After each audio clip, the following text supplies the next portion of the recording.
This is the WJTS News. Thanks for tuning in. I'm Joey Rehl reporting. Memorial Hospital and Healthcare Center in Jasper has been recognized as a 2022 Top 100 Rural and Community Hospital.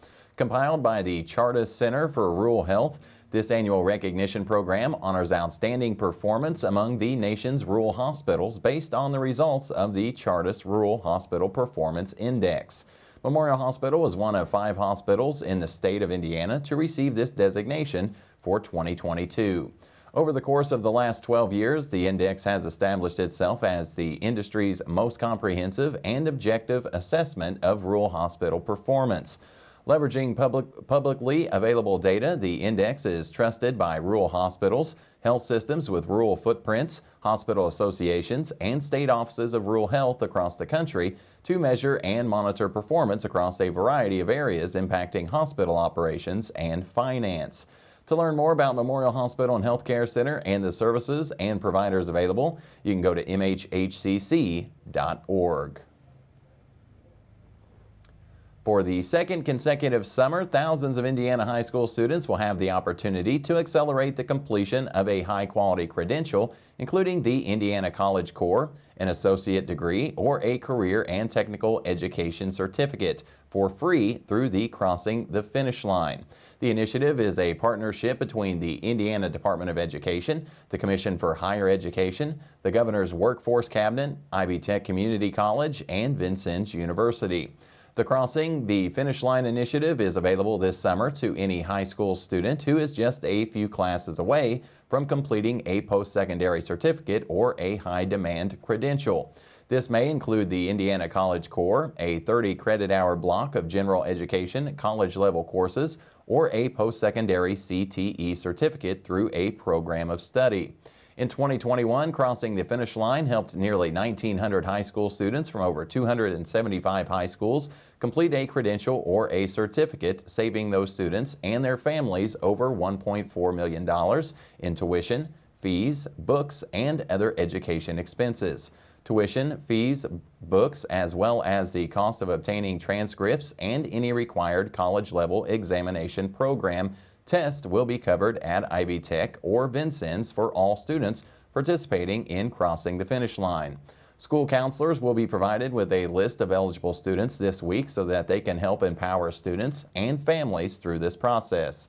Additionally, eligible students will be contacted directly by either Ivy Tech or Vincennes via email and postcard, alerting them of their eligibility. From there, the institutions will work one-on-one with students to help them in obtaining transcripts and identifying courses needed to earn their respective credentials. More information about Crossing the Finish Line is available at in.gov/DOE/students. In this week's Messmer Report, State Senator Mark Messmer tells us all about House Enrolled Act 1001. Hello, this is State Senator Mark Messmer with this week's Messmer Report. Last fall, the Biden administration began pushing a national COVID-19 vaccine mandate on businesses in an effort to slow the spread of COVID-19. Many Hoosiers, including 78% of the Senate District 48 residents who responded to my constituent survey, believes the government should allow private businesses to make that decision while protecting the personal liberties of employees. In an effort to provide both, I authored legislation, which has now been passed into law, granting private businesses the option of mandating the vaccine while also protecting the rights of employed Hoosiers. House Enrolled Act 1001 allows private businesses to voluntarily enact a COVID-19 vaccine mandate and outlines the exemptions for employees to opt out of the requirements. The bill prohibits all government entities from requiring proof of vaccine. Since the U.S. Supreme Court upheld the federal OSHA rules that deal with healthcare workers, they are not impacted by this bill. Employees may receive an exemption from a private business-led mandate if they have religious objections, a signed statement from a healthcare professional that they should not be vaccinated for medical reasons, or a laboratory test conducted in the past 3 months indicating they have natural immunity against COVID-19. There is no requirement that an employer must recognize natural immunity without this law. An employer may choose to require exempted employees to undergo a COVID-19 test no more than twice a week. The testing has to be in the least invasive method possible and cannot create an undue burden on the employee. I believe the protection of Hoosiers' individual rights is one of the most important responsibilities the General Assembly has. House Rule Act 1001 strikes a good balance between the interest of business and the protection of employees' personal liberty. The government has signed House Rule Act 1001 into law on March 3rd and ended the public health emergency in Indiana. This has been State Senator Mark Messmer with this week's Messmer Report. As always, feel free to contact Senator Messmer directly with your questions and concerns by email at senator.messmer@iga.in.gov or by phone at 800-382-9467. The clock is ticking on any tax cuts to come out of the Indiana Capitol. This is the final week for lawmakers in Indianapolis, and Republicans at the State House aren't yet on the same page about tax cuts. House Republicans want broad cuts for both people and businesses, while the governor wants to slowly lower the state's individual tax rate over the next 7 years. Republicans in the Senate, however, want to be more cautious. They're worried about cutting taxes now and then having the economy slow down. Gas prices in Indiana are inching closer to a record. AAA yesterday said the average price for a gallon of regular gasoline is now $4.14. That's up 16 cents since Monday.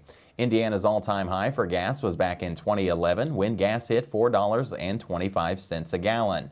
AAA says gas is most expensive in central and parts of northern Indiana. It's least expensive in the southwest corner of the state. A plea deal means one of the two people involved in a shootout with deputies outside of Evansville is no longer in jail. Prosecutors dropped some of the gun and theft charges against Cade Kirk in exchange for a guilty plea. Kirk was in a car with Diana Elmers when she started shooting at a Vanderburgh County deputy back in 2020. The deputy was not hurt. Elmers, she is currently serving 26 years in prison for attempted murder, while Kirk was released with time served. It is now up to Governor Holcomb. The Indiana Senate yesterday approved the plan to allow law-abiding gun owners in the state to carry their pistols without a permit from the state. Republicans revived the legislation after some senators moved to gut it last week. Law enforcement groups, including the Indiana State Police, have fought the proposal for years. Governor Holcomb last week said he will review the legislation before deciding what to do with it. Colorectal cancer is the second leading cause of cancer deaths in the United States. 60% of colorectal cancer deaths could be prevented with screening, yet 1 in 3 people are not up to date with their colorectal screening. Join Dr. Joanne Levy of Memorial Surgical Associates as she discusses the importance of screening for colorectal cancer on Tuesday, March 19th from 6 to 7 p.m. in the Medical Arts Building Conference Center located at 721 West 13th Street in Jasper. Dr. Levy received her doctorate of osteopathic medicine and Masters of Public Health degrees at Touro University in Vallejo, California. She completed a general surgery residency at St. Anthony Hospital in Lakewood, Colorado. Dr. Levy is a member of the American College of Surgeons and is certified in Da Vinci robotic surgery.